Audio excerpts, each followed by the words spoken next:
Local பஸ்ஸில் எல்லாத்துலேயும் rate அதிகமாக ஆக்குறாங்க. எப்படி வர்றதுனே தெரியல. பயணம் பண்ணவே முடியல.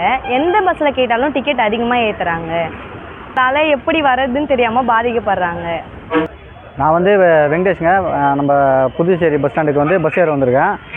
நம்ம கவர்மெண்ட் பஸ்ஸு வந்து ப்ரைவேட் பஸ்ஸோட ரொம்ப அதிகமான விலைக்கே வச்சுருக்காங்க. 4 ரூபா நார்மல் பஸ்ஸும் 8 ரூபா ஏசி பஸ்ஸும் நமக்கு இந்தமாரி கவர்மெண்ட் வந்து விலை நிர்ணயிச்சிருக்காங்க.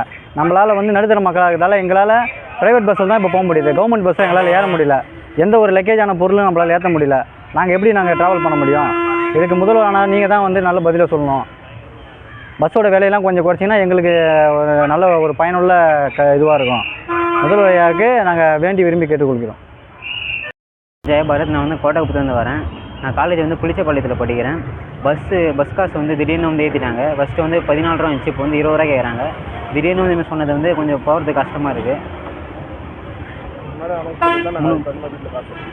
மறுபடியும் அனௌன்ஸ் பண்ணியிருந்தால் அதுக்கு தகுந்த மாதிரி நாங்கள் காசு எடுத்து வந்திருக்கோம். பேருந்தில் பயணம் பண்ணுறது வந்து ரொம்ப கஷ்டமாக இருக்குது. இப்போ என் பேர் சக்திவேல். நான் இங்கேருந்து மூலகாலத்துலேருந்து கல்லூரில் அங்கே படிக்கிறேன்.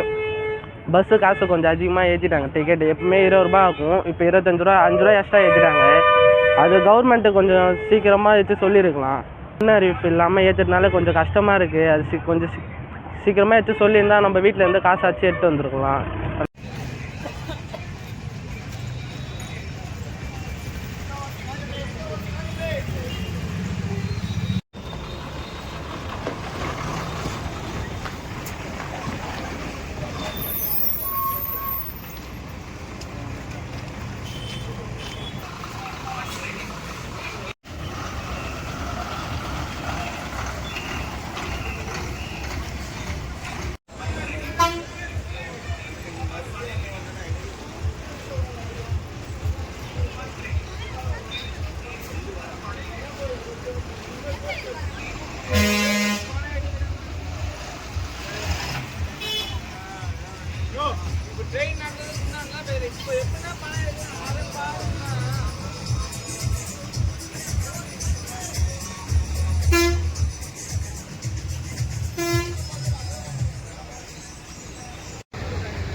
அதை பயந்து போயிட்டு நல்லா